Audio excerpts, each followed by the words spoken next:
Hi guys, today I'll be sharing how to make red velvet pandesal with cheesecake filling. This is really good, so I hope you give it a thumbs up.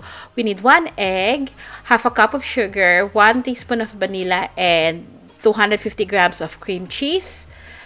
This is the filling. We're going to make the cheesecake now. So mix the cream cheese using a whisk, or you can use a spatula to do this.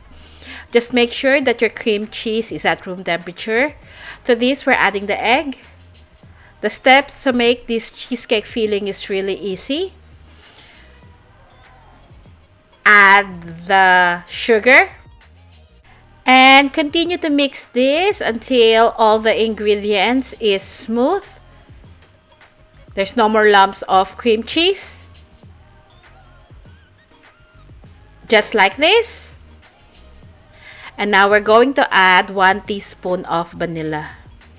So that's half a teaspoon plus half a teaspoon. So makes 1 teaspoon of vanilla. So mix this and our filling is now ready to be baked.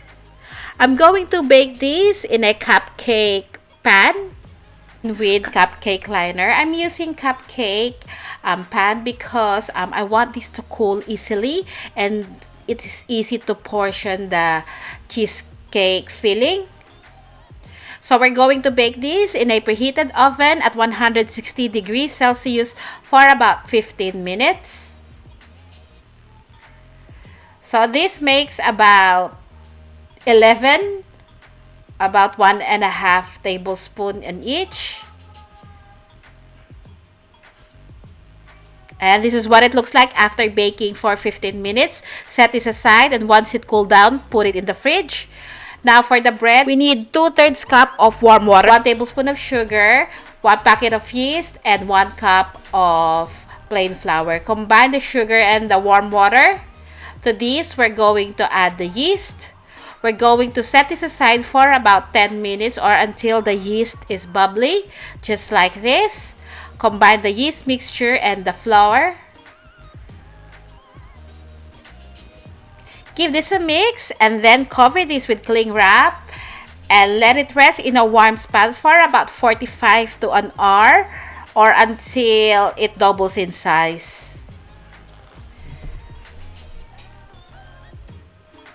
So after 45 minutes, we need 2/3 cup of milk, half a cup of sugar, half a teaspoon of salt, 1 egg, 2 tablespoons of cocoa powder, 60 grams of melted butter, the yeast that we let rise for 45 minutes, and 3 cups of plain flour. We also need gel food coloring. I use tulip red, but I use Christmas red as well because that one is not enough. So I'm using my stand mixer, but you can use your hands to knead the dough. So combine the butter, the milk, the sugar, the egg, the yeast mixture,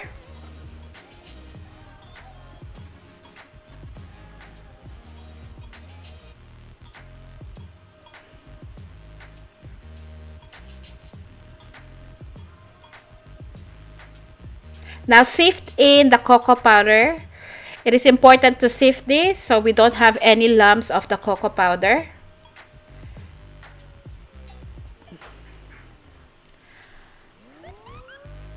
Combine the salt and the plain flour. Give it a mix.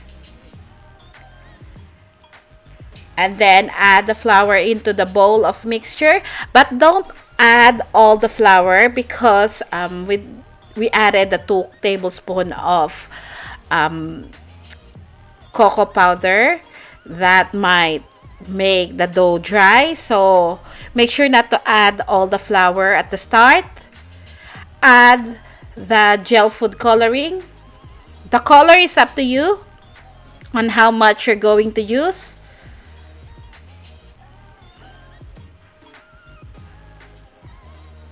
So start low on the speed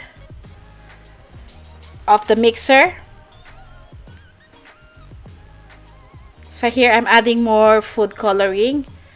At this point, I'm using the color Christmas red, Wilton.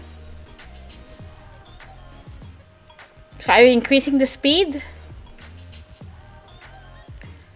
At this point, I'm slowly adding more flour.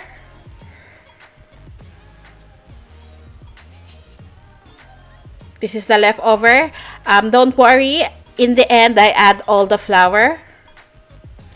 It's the correct measurement. I don't need to add extra.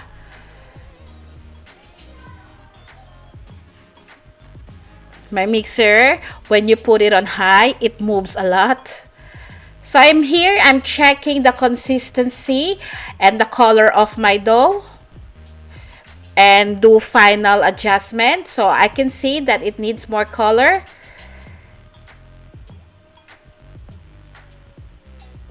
And it's still pretty wet and sticky.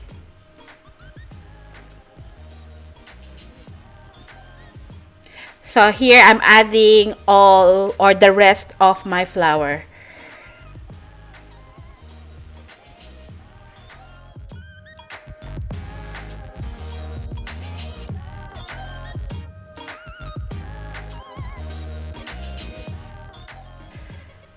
Now at this point, I know that my dough is in the correct consistency. I'm going to knead this now for about 8 minutes. After 8 minutes, my dough is smooth and elastic.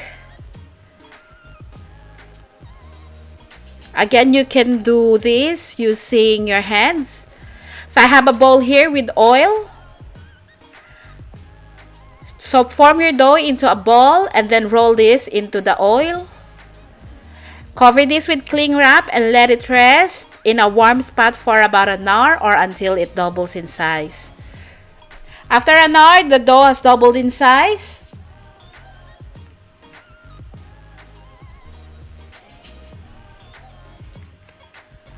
So I'm going to divide my dough 50 grams each.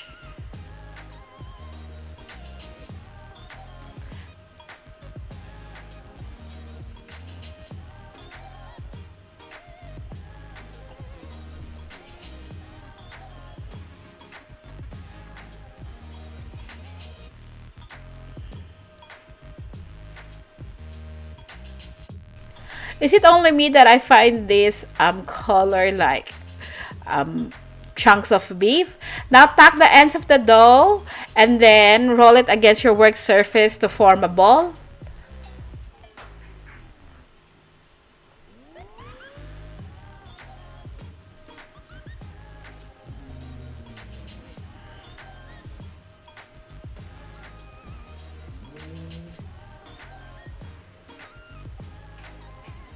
So here they are. Now we're going to cover these with cling wrap while we slowly shape our pandesal now. So here is our cheesecake filling. They are set. So we're going to divide this into 3, or it's up to you how big you like your filling. So put this on the side. So divide the cheesecake into 3. But again, you can be generous if you want. So here, spread the dough. Make sure that you don't thin the middle of the dough. Just thin the sides and then enclose the filling. Make sure to seal the filling well because it will ooze out if you don't. Then rub it against your work surface. Brush fresh milk on the dough. Or if you don't have fresh milk, you can just use water. Then roll the dough into breadcrumbs. One more time. Wipe your work surface. Make sure that it's dry. Again, just spread the dough, making sure that you don't thin the middle. And then enclose the filling. So just think that you're making a dumpling.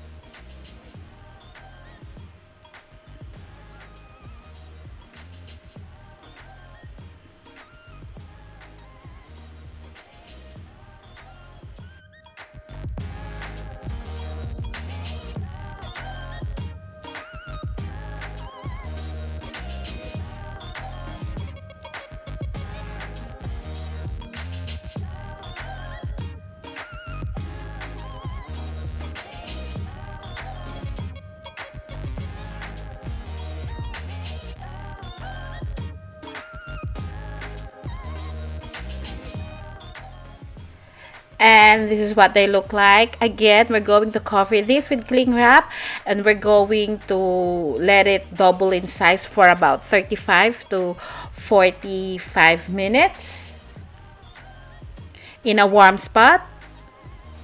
Around 30 minutes of rising the dough, we're going to preheat the oven, and this is what it looks like after 45 minutes. We're going to bake this in a preheated oven at 180 degrees Celsius for about 12 minutes. And this is another batch, and this is what it looks like after baking. Let it cool down on the tray. And this is another batch. With this recipe, I made about 24 50 grams pandesal and 140 grams pandesal.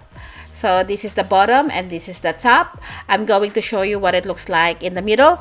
Let it cool down a little bit so the cheesecake sets again, because when you bake it, the cheesecake melts, but if you let it cool down a little bit, it will set again. So this is what it looks like. This is so good. I can guarantee that you're going to love this. So I hope you give this a try, and please do like and subscribe to my channel. And if you want, you can also follow me on my Facebook page. Thank you so much for watching, and I'll see you again next week. Bye!